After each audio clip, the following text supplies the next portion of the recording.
YCP నేత బైరెడ్డి సిద్ధార్థ రెడ్డిపై case నమోదు అయింది. తనపై అసత్య ఆరోపణలు చేయడంతో పాటు తన పరువు ప్రతిష్టలకు భంగం కలిగించే విధంగా మాట్లాడారని బైరెడ్డి సిద్ధార్థపై మంత్రి టీజీ భారత్ ఫిర్యాదు చేశారు. దీంతో పోలీసులు కేసు నమోదు చేశారు.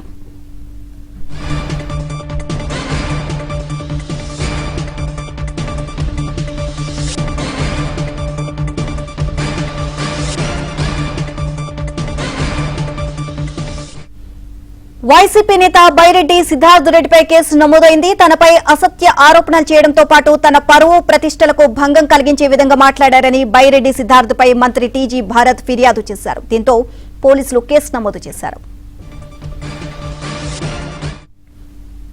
ఇదే అంశానికి సంబంధించి మరిన్ని అప్డేట్స్ కరెస్పాండెంట్ సుంకన్న అడిగి తెలుసుకుందాం. సుంకన్న, వైసీపీ నేత బైరెడ్డి సిద్ధార్థ రెడ్డిపై కేసు నమోదైనట్లుగా తెలుస్తుంది. ఓవరాల్ గా అప్డేట్స్ ఏంటి? నీలిమ, వైసీపీ నాయకులు కార్యకర్తలపై కూటమి ప్రభుత్వం దౌర్జన్యంగా అక్రమ కేసులు పెట్టేస్తుంది. పోలీసులు కూడా వైసీపీ నేతలపైన కూడా కక్షపూరితంగా అక్రమ కేసులు బనాయిస్తున్నారంటూ వైసీపీ తలపెట్టినటువంటి ఈ నెల 14వ తేదీన కలెక్టరేట్ ఎదుట వైసీపీ నాయకులు కూడా పెద్ద ఎత్తున ఆందోళన చేపట్టారు. అందులో వైసీపీ నాయకుడు బైరెడ్డి సిద్ధార్థ రెడ్డితో పాటు పలువురు పాల్గొన్నారు. ముఖ్యంగా బైరెడ్డి సిద్ధార్థ రెడ్డి మాట్లాడుతూ మంత్రి టీజీ భరత్ కంపెనీ నుంచి 45 కోట్లు తీసుకున్నాడని కూడా ఆరోపించారు. అదేవిధంగా మంత్రి టీజీ భరత్ పైన కూడా కొన్ని పర్సనల్ కామెంట్లు చేశాడు. అయితే దీన్ని కూడా మంత్రి టీజీ భరత్ తీవ్రంగా ఖండించారు. తన పైన చేసినటువంటి ఆరోపణలు కూడా ఏదైతే నిరూపించాలని కూడా మంత్రి టీజీ భరత్ కౌంటర్ ఇవ్వడంతో రాజకీయంగా పెద్ద దుమారం రేపినటువంటి నేపథ్యంలో మంత్రి టీజీ భరత్ బైరెడ్డి సిద్ధార్థ రెడ్డిపై క్రిమినల్ డిఫర్మేషన్ వేశారు.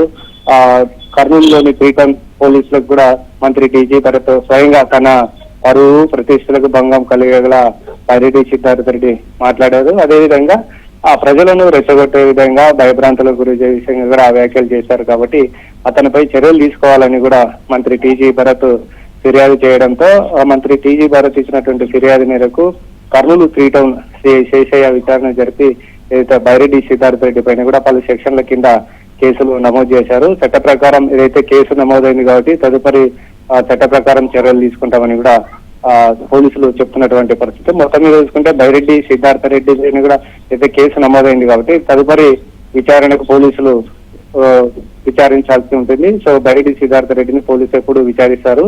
అయితే తను చేసినటువంటి ఆరోపణలకు ఏదైతే టెక్నికల్ గా ఎలాంటి ఎవిడెన్స్ ను కూడా పోలీసుల ముందు ఉంచుతారనేది కూడా పార్ట్ ఆఫ్